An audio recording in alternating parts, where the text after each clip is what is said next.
బాగుంది. ఏం నచ్చింది సినిమాలో? సినిమాలో అంటే స్టోరీ లైన్ బాగుంది. అంటే విజయ్ సేతుపతి గారిని హీరోగా చాలా మూవీస్లో చూసాం, కానీ ఈ మధ్య క్యారెక్టర్లు మొత్తం విలన్గానే చేస్తున్నారు. హీరోగా బాగున్నారా, విలన్గా బాగున్నారు? యాజ్ ఎ క్యారెక్టర్ తను దేనికైనా సూట్ అవుతాడు.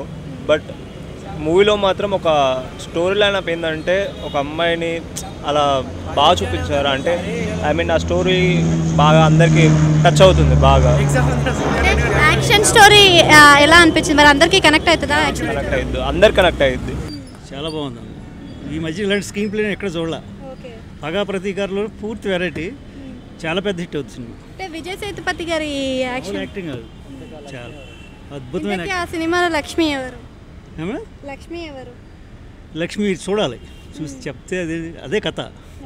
లక్ష్మి కథ. అయినా మీరు లక్ష్మి అని చెప్పి ఫస్ట్ హాఫ్ చూసిన అర్థం కాదు, లాస్ట్ వరకు చూస్తే లక్ష్మి ఎవరు అర్థమవుతుంది. యాక్షన్ సీక్వెన్స్ ఎలా అనిపించాయి? చాలా అద్భుతంగా ఉన్నాయండి. అసలు యాక్షన్ అన్నీ మర్చిపోయాం. కథలోకి వెళ్ళిపోయినప్పుడు ఇంకా యాక్షన్ ఏముంటుంది, తెలియదు ఎంత యాక్షన్ చేసినా ఏం చేసినా. అంత అద్భుతంగా స్క్రీన్ ప్లే చేశారు. సూపర్ సినిమా, మామూలు సినిమా కాదు. ఫినిషింగ్ అయితే సేతుపతి గారు కళ్ళ నీళ్ళు పెట్టుకుని ఎవడైనా బయటకు వస్తాడు. ఏడ్చి బయట నా కళ్ళ నీళ్ళు పెట్టుకుని వచ్చాను.